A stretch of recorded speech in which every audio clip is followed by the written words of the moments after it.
Hello guys, नमस्ते सबैलाई। देवकुमार कृषि च्यानलमा हाम्रो विशाल सर हुनुहुन्छ। आज चाहिँ हामी काभ्रे जिल्ला स्थित निकै नै ठाउँमा जाँदैछौँ। यो ठाउँको नाम चाहिँ काँक्रे हो हैन। यो चाहिँ अहिले सेरा भन्ने ठाउँ र यस्तो हरियाली र बाटो पनि एकदम राम्रो छ। यो चाहिँ काठमाडौँ जिल्लाबाट भक्तपुर ललितपुरबाट यसो एक दिनको लागि घुम्न आउनको लागि एकदमै राम्रो ठाउँ छ। र माथि हामी जाने भने चाहिँ माथि अफिस हिल स्टेसन माथि राम्रो ठाउँ छ, हामी देखाउँछौँ। र अहिले चाहिँ हामी बिस्तारै हाम्रो अब विशाल सरलाई ह्यान्डओभर गरेँ। विशाल सरले अगाडिको भ्लग कन्टिन्यू गर्नुहुन्छ। Okay, thank you Dev sir.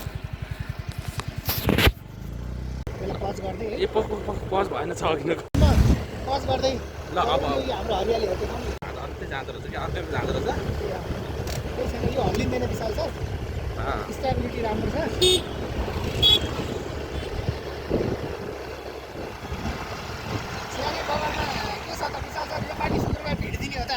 अब यो पालि च्याने बगरमा बोलाउने हो जसरी पनि आशिषलाई आशीलाई भन्नु पर्यो। उही बेलादेखिको बाँकी छ। यसपालि च्याने बगरमा 1 to 1 भिड्छस् है लामछाने भिड्छस्।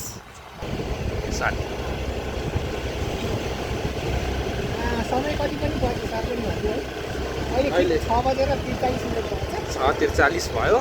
हामी निरन्तर अगाडि बढिरहेका छौँ। हामीले भनेको हिल स्टेसन डाँडाको टुप्पो यो साँझसम्ममा पुग्छौँ भनेर अगाडि बढिरहेछौँ। र बाटो एकदम रमाइलो छ, बिचमा यति राम्रो कप्पी।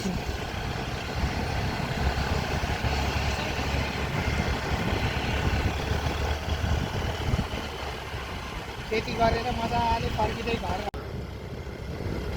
दामी लोकेसन पाएको छ। त्यो घरै बनाएर बस्नु पनि योग्य हो नि त है। त्यो कम्पनी एस्टर एस्टर कम्पनी। ल ल ल भोलि दाजुभाइ घुम्नुपर्छ। आधा दिन तसँग विशाल काशी मलाई गर्छु मान्छे भने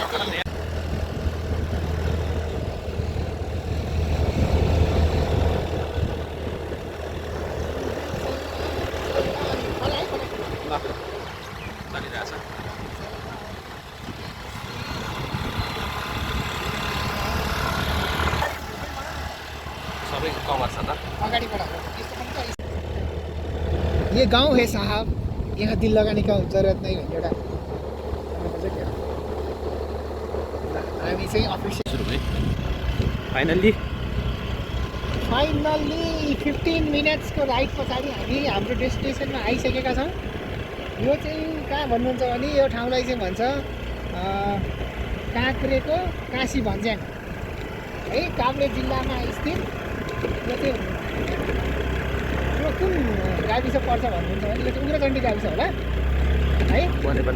अनि नगरपालिका भनेको नगरपालिका गाविस होइन, अहिले त नगरपालिका भयो के अरे। एउटा कति नम्बर हो थाहा भएन, तर सानो सर्ट ट्रिपको लागि चाहिँ एकदम राम्रो लोकेसन छ यो है। हामी चाहिँ आइसकेका छौँ। अब हामी यहाँ चाहिँ एकछिन छोटो मिठो बसाइ हाम्रो हुनेछ। अन्त विशाल सर नि हो कहाँ बस्नु त? ल तपाईँ जहाँ हुनुहुन्छ माथिबाट लिएर बाटो यो कस्तो फेरि। ल हामी चाहिँ आइपुगेका छौँ है। यो चाहिँ काभ्रे जिल्लामा स्थित काशी भन्ज्याङ भन्ने ठाउँ हो। यहाँबाट चाहिँ एकदमै राम्रो भ्यू देखिन्छ। हाम्रो विशाल सर केही हेर्दै हुनुहुन्छ मोबाइलमा। र यो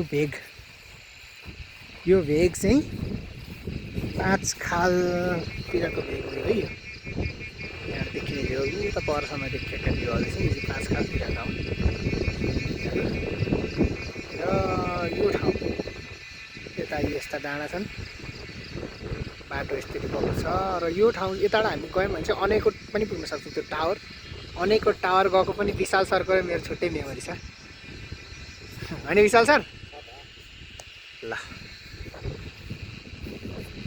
हामी अब एकछिन हामी यहाँ बस्छौँ, चिसो हावा छ, राम्रो पाउँछ, एकछिन बस्छौँ, बसेर हामी एकछिनमा हामी निस्किन्छौँ।